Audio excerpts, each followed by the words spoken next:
Subscribe करें और देखें एक दिल दहला देने वाली हॉरर स्टोरी। बिना घबराए बेल आइकॉन प्रेस करना ना भूलें।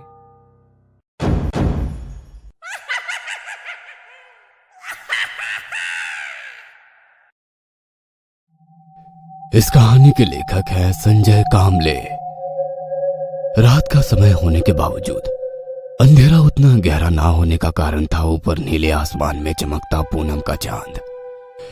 एक चील उस काले आसमान में काफी ऊंची उड़ान भर रही थी। दूर दूर तक सिर्फ घनी झाड़ियों से घिरा वो जंगल, ऊंचे ऊंचे पहाड़ नजर आ रहे थे।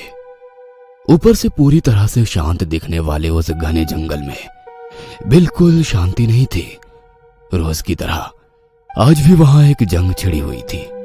जंग, जिंदा रहने की जंग। एक तरफ निवाला बनने की जंग तो दूसरी तरफ निवाला बनने से बचने की जंग। भले ही बाहर की दुनिया शेर को इस जंगल का राजा मानती थी, पर जंगल उसी को राजा मानता था जो रोज अपनी जिंदगी की जंग जीतता है।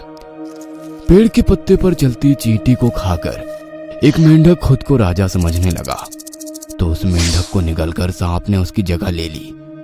पर तभी एक नेवले ने सांप को खत्म किया, पर वो नेवला शेर का शिकार बन गया। पर एक हाथी के बच्चे को खाने के चक्कर में हाथी ने शेर को सूंड में पकड़कर दूर फेंक दिया। पर जमीन पर रेंगती चींटी हाथी के कान में गई और उस भारी भरकम हाथी को जमीन पर गिरा दिया। ऐसे इस बेरहम जंगल में एक आदमी साथ लिए औजार से खुदाई कर रहा था। कम से कम 5 फीट गहरी खुदाई करने के बाद उसके औजार को नीचे कुछ लोहे जैसी चीज होने का एहसास हुआ। उसकी खुशी का ठिकाना नहीं रहा। उसने उस चीज पर से मिट्टी हटाई तो पता चला कि वो एक लंबा और चौड़ा बक्सा है। उसने पॉकेट से सैटेलाइट फोन निकालकर उस पर मैसेज टाइप करने लगा।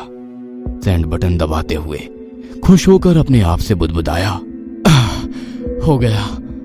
नीचे झुककर बक्से के ऊपर पीतल का लगा ताला तोड़ दिया और खुशी के मारे झट से संदूक का ढक्कन खोल दिया। अंदर जो कुछ भी था वह देखकर चौंक गया और अगले ही पल उसे अपने पीछे किसी की आहट महसूस हुई।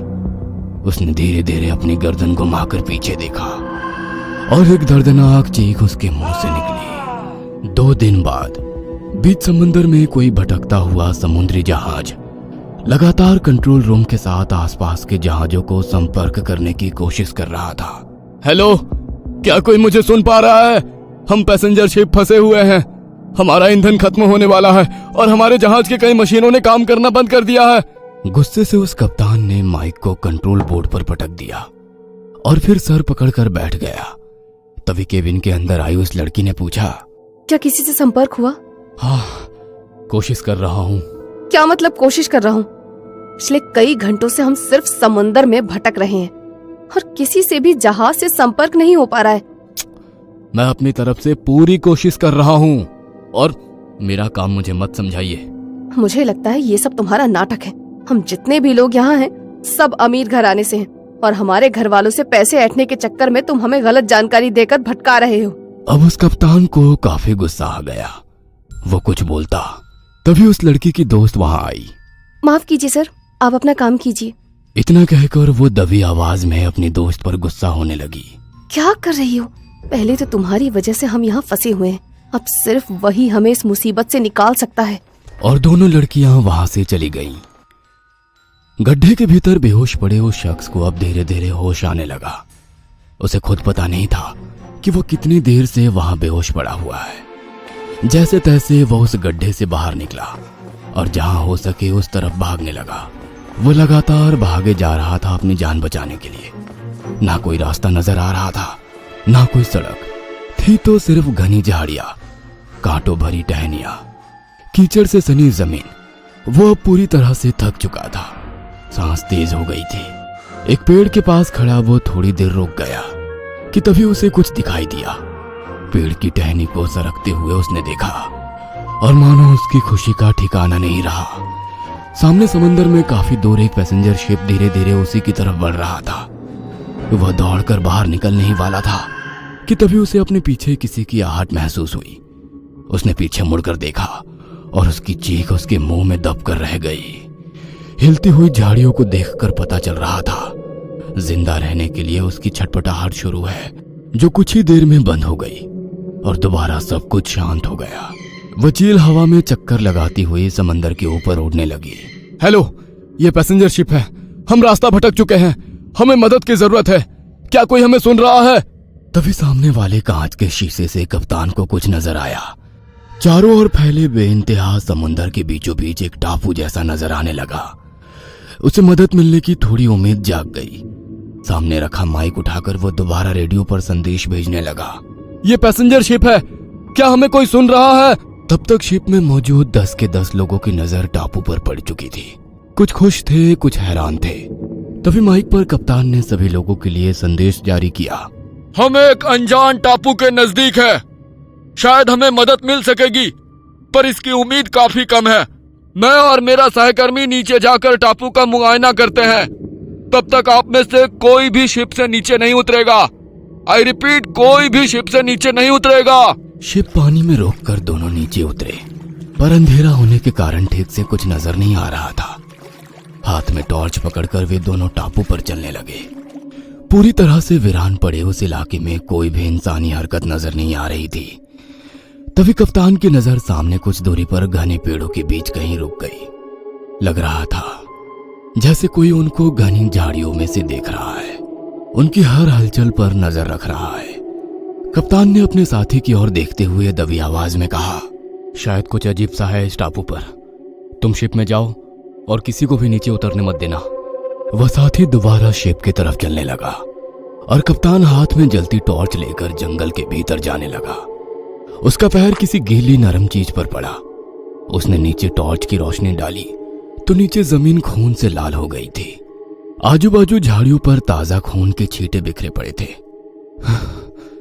लगता है अभी अभी किसी जानवर का शिकार हुआ है। वो 2 कदम आगे बढ़ा ही था कि तभी उसकी नजर झाड़ियों के बीच ठहर गई।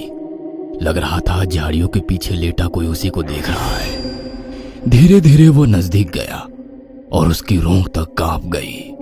वह सिर्फ इंसानी शरीर कंकाल बन चुका था। मांस खाने वाले लार्वा उस शरीर पर रेंगते नजर आ रहे थे। वह खौफनाक नजारा देखकर वह अपने शिप की तरफ भागने लगा। कांटों भरी झाड़ियों से निकलते वक्त कांटे जिस्म में चुभ रहे थे, पर वो रुका नहीं। किनारे की तरफ भागते उसने समंदर में छलांग लगाई और शिप में चढ़ गया। ये टापू खतरनाक है, हमें जल्द से जल्द यहाँ से निकलना होगा, वरना मौत इतनी भयानक होगी जिसकी तुम कल्पना भी नहीं कर सकते। इतना कहकर वो शिप के इंजन के रूम की तरफ चली रहा था कि तभी उसके साथी ने हिचकिचाते हुए कहा, सर एक प्रॉब्लम है। क्या हुआ? वे सभी दोस्त मेरे लाख मना करने पर भी शिप से नीचे उतरकर जंगल में गए हैं। क्या बात कर रहे हो? क्या बात है सर, आप इतने परेशान क्यों हो गए? कुछ नहीं, तुम शिप के अंदर ही रहो और रेडियो पर मदद के लिए संदेश भेजना जारी रखो। ठीक है सर। इतना कहकर कप्तान दोबारा समंदर के पानी में उतरे, पर एक अनजाना डर उनके दिलो दिमाग पर छाया हुआ था, क्योंकि जो कुछ भी उन्होंने देखा था वह किसी भी आम आदमी की रूह कपाने के लिए काफी था। धीरे धीरे पानी से बाहर निकलते वक्त वह भगवान से मन ही मन एक ही प्रार्थना करने लगे, हे भगवान, मेरा डर गलत हो जाए। ये आइलैंड वो शापित आइलैंड ना हो जिसका डर समंदर के जहाजियों के भीतर है। पानी से निकलकर रेत पर चलते हुए उसने ऊपर आसमान की तरफ देखा तो कोहरे की वजह से आसमान में चांद भी धुंधला दिखाई दे रहा था। वहीं आसमान में एक उड़ती हुई चील धीरे धीरे आगे बढ़ती नजर आ रही थी। दोबारा उसकी नजरें नीचे जमीन पर कुछ ढूंढने लगी। पास ही पड़ी एक लकड़ी को उठाकर उस पर कस के कपड़ा लपेटकर बांध दिया। पॉकेट में से लाइटर निकालकर लकड़ी पर बंधे कपड़े में आग जलाई। अपने हाथ में टॉर्च वैसे ही बंद रखी और मशाल की रोशनी में आगे बढ़ने लगा। चलते वक्त उसे एक इंसानी कंकाल पेड़ों की एक टहनी पर झूलता हुआ नजर आया। वह एक जगह पर रुककर नजरें घुमाकर देखने लगा। काफी सन्नाटा पसरा हुआ था। आमतौर पर जंगल से आने वाली कीड़ों की आवाज भी नहीं आ रही थी। वह वैसे ही कदम बढ़ाते हुए भीतर चलने लगा। तभी उसकी नजर पहाड़ी पर चढ़ती एक रोशनी पर गई। सभी दोस्त जंगल के भीतर जा रहे थे। अब उन्हें रोके भी तो कैसे? अगर आवाज लगाई तो जंगली जानवरों के साथ पता नहीं कौन कौन सी डरावनी ताकतें जाग जाएंगी। अब उसके पास कोई भी चारा नहीं था। घनी झाड़ियों के बीच से तेजी से कदम बढ़ाते हुए वो उसकी तरफ जाने लगा। चलते वक्त एकदम से उसने कदम रोक लिए। उसका पैर जमीन से कुछ ही दूरी पर था, क्योंकि नीचे एक काला जहरीला सांप एक मेंढक को अपना शिकार बनाने की गात में बैठा था।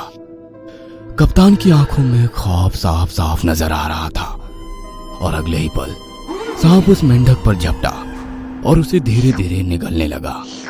कप्तान संभल कर वहां से जाने लगा, पर वो लोग कहीं नजर नहीं आ रहे थे। वह एक एक कदम बढ़ाता चारों ओर मशाल की पीली रोशनी में इलाके का जायजा लेते हुए चलने लगा कि तभी उसे एक लड़की की चीख सुनाई दी।